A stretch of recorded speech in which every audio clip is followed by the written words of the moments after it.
Hey everyone, it's Dr. Mike, founder of Performance Health and Chiropractic, an integrated healthcare facility that combines chiropractic care with functional medicine to help you eliminate your pain, reduce your risk of chronic disease, and reach your desired health goals.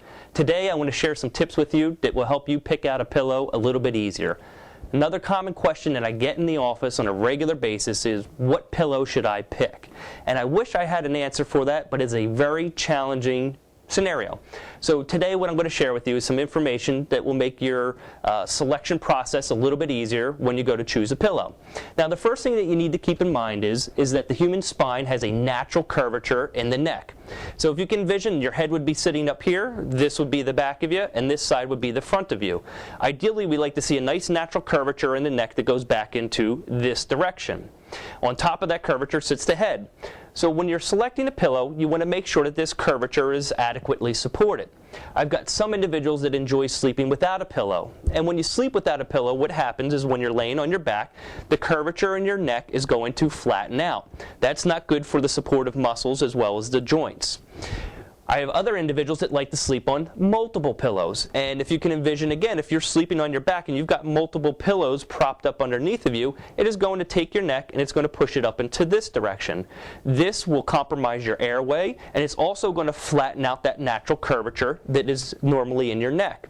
That's going to make you more prone and susceptible to neck pains, headaches, and other discomforts. So we want to make sure that you're adequately supporting your neck curvature so you can get a good night's rest and reduce the amount of stress and strain on this region of the spine. So one thing when you look at, you have traditional foam pillows and you have feather pillows, and sometimes these can be quite nice if you get the right one that's suited for you. So when you're laying on your back, ideally you want it in a scenario that if you are laying on your back, that you want it so your ear is positioned directly over your shoulder. So again, as an example, if I had too many pillows that I'm utilizing, if I had multiple pillows, it's going to take my neck and it's going to pressure it up into this direction, again compromising my airway and reducing that natural curvature within my neck. So you want to make sure that when you do have the pillow placed nicely behind your head, that your ear is in proper alignment with the spine and it's not pushed too far forward. If anything, you want to err on the side of it going back a little bit further. It'll open up the airway and it will induce a nice natural curvature within the neck.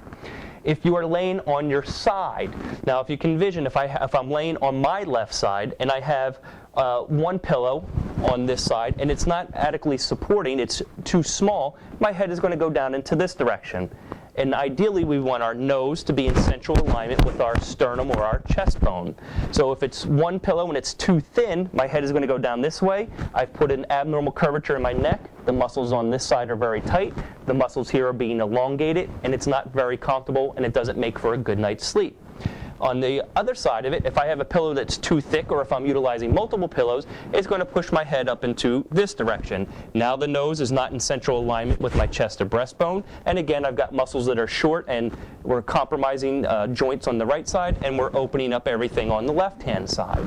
So ideally you want to make sure that you get one good supportive pillow that's going to keep your nose in central alignment with your chest bone if you are laying on your side, and if you're laying on your back you want a pillow that's going to keep your ear in central alignment right with your shoulder.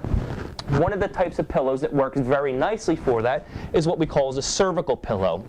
And what you'll notice with the cervical pillow is it has these different bumps within it. So when you are laying on your back and you're in this direction here, your neck will go up over the bump and your head will cradle right in the area here, which induces that natural curvature. Same thing when you're laying on your side, you have a thicker side of the pillow and a thinner side of the pillow, which allows your head to rest nicely when you're on your side and keeps that nose in central alignment with the chest or breastbone there.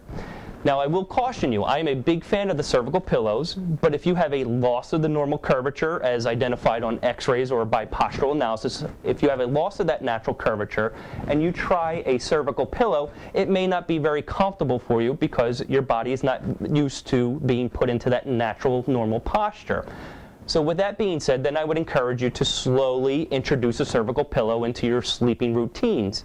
And you may want to start with, if you take a nap or if you're laying down on your bed, maybe lay on the pillow for 5 minutes or so and gradually work your way up to an hour, multiple hours, and you can utilize it throughout the course of the night.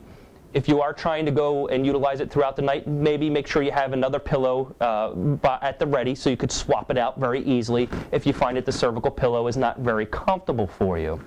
The last thing you can do to help ease that transition into the cervical pillow and help induce that natural curvature into the back of the neck is to take a bath towel, and you just take your bath towel and you fold it in half lengthwise, and you're going to roll it up so now you have a nice round cylinder. And what you could do is just take that cylinder and place it behind your neck, lay on a nice firm surface, and just let your head drop back over top of that towel. And what that's going to do is, again, is introduce that nice natural curvature within the neck, stretch out the musculature in the front, and put the joints in proper alignment so you'll start to invoke a natural curvature, which when you go for the cervical pillow will make it a little bit easier for you to accommodate. So there are just a few tips when you look at pillows. One of the things also, before I let you go here, that you want to make sure you're paying attention to, if you find a pillow that works for you, I highly recommend that you pick up 2 or 3 of them at that time. The reason being is because after your other pillow wears out, you're going to go back to the store and try to find that pillow again, and I can almost promise you that you will not find it. So when you find a pillow that works for you, go back, pick up another pillow, because it will serve you in the long run and save you a lot of energy when it comes time to replace that pillow. As always, I hope this information served you. If you like the information in this video, please leave a comment below. I like to interact with everybody. And again, until we meet again, remember to eat well, move often, and stay healthy.